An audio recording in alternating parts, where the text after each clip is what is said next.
Hydrocarbon के परिवहन के लिए सरकार की तरफ से फरवरी माह में नई गाइडलाइन जारी हुई है, जिसका पालन करना हर टैंकर स्वामी का कर्तव्य है। एआरटीओ आलोक कुमार ने बताया है कि हाइड्रोकार्बन यानी कि एलपीजी, सीएनजी व पीएनजी को ले जाने वाले वाहनों का मेंटेनेंस बहुत आवश्यक है। साथ ही गैस पाइप की जांच भी समय समय पर करानी चाहिए। इसके अलावा इलेक्ट्रिक फिटिंग की भी देखभाल करनी चाहिए ताकि कोई शॉर्ट सर्किट की संभावना ना हो। वाहन को सदैव नो स्मोकिंग जोन में पार्क करें। ड्राइवर, क्लीनर आदि वाहन में धूम्रपान ना करें। एआरटीओ प्रशासन आलोक कुमार ने यह भी बताया है कि रोड सेफ्टी के साथ साथ फायर सेफ्टी का भी ध्यान रखना चाहिए। यदि वाहन कहीं खराब हो जाए तो सेफ्टी जोन में होना चाहिए। साथ ही साथ समय समय पर लीक टेस्ट भी कराते रहना चाहिए। एआरटीओ प्रशासन ने कहा है कि वाहन स्वामियों को जीपीएस भी लगवाना चाहिए ताकि वाहन वास्तविक स्थिति का पता रहे। अतः इन सुरक्षा नियमों को अपना कर खुद भी सुरक्षित रहें, औरों को भी सुरक्षित रहने दें। ऐसा है कि जितने हाइड्रोकार्बन का ट्रांसपोर्टेशन होता है, इसके लिए बहुत ही महत्वपूर्ण निर्देश हैं। मैं समझता हूं कि चूँकि आजकल सीएनजी है, एलपीजी है या पीएनजी है, इसका जो ट्रांसपोर्टेशन किया जा रहा है, उसके लिए हमारे जो टैंकर्स हैं उसको सेफली एक स्थान से दूसरे स्थान पर पहुंचना बहुत ज़रूरी है।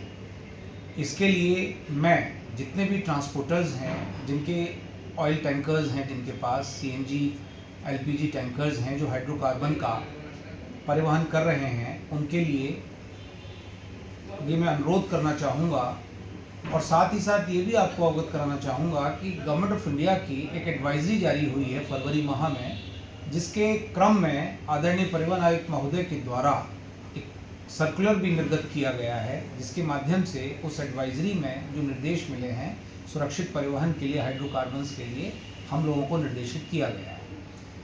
तो मैं आपके चैनल के माध्यम से, छायाकार पत्रकार बंधुओं के माध्यम से ये मैं अपील करना चाहूँगा ऐसे ट्रांसपोर्टर्स से और साथ ही उनके वाहन चालकों से कि वो सुरक्षित परिवहन हेतु इस प्रकार के टैंकर्स जो चला रहे हैं वो किस प्रकार के मीजर्स को फॉलो करें। पहली बात इसमें ये है कि उनके पास जो व्हीकल है उसमें बहुत सारे जो सेफ्टी मीजर्स हैं कुछ जनरल लेवल पे, एक तो ट्रेनिंग और अवेयरनेस उनका प्रॉपर होना चाहिए।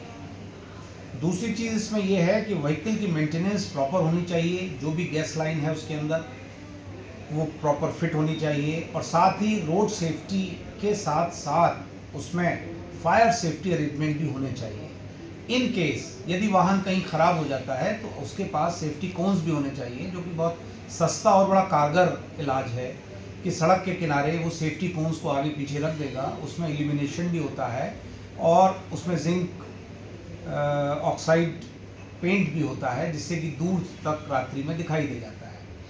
और साथ ही साथ इसमें एक और चीज़ है कि फायर सेफ्टी इक्विपमेंट्स के साथ साथ टैंक में जो इलेक्ट्रिकल फिटिंग है उसका भी प्रॉपर अरेंजमेंट होना चाहिए। कहीं शॉर्ट वायरिंग नहीं होनी चाहिए, शॉर्ट सर्किट नहीं होना चाहिए और इसका विशेष ध्यान देना चाहिए।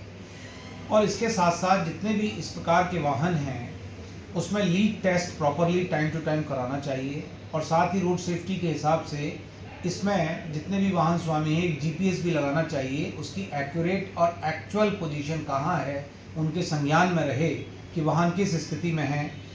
और साथ ही साथ इसमें जैसे एसएलईडी जो होती है, स्पीड लिमिटिंग डिवाइस, वो हर वाहन में होती है, उसको चेक करना चाहिए कि फंक्शनल है या नहीं है।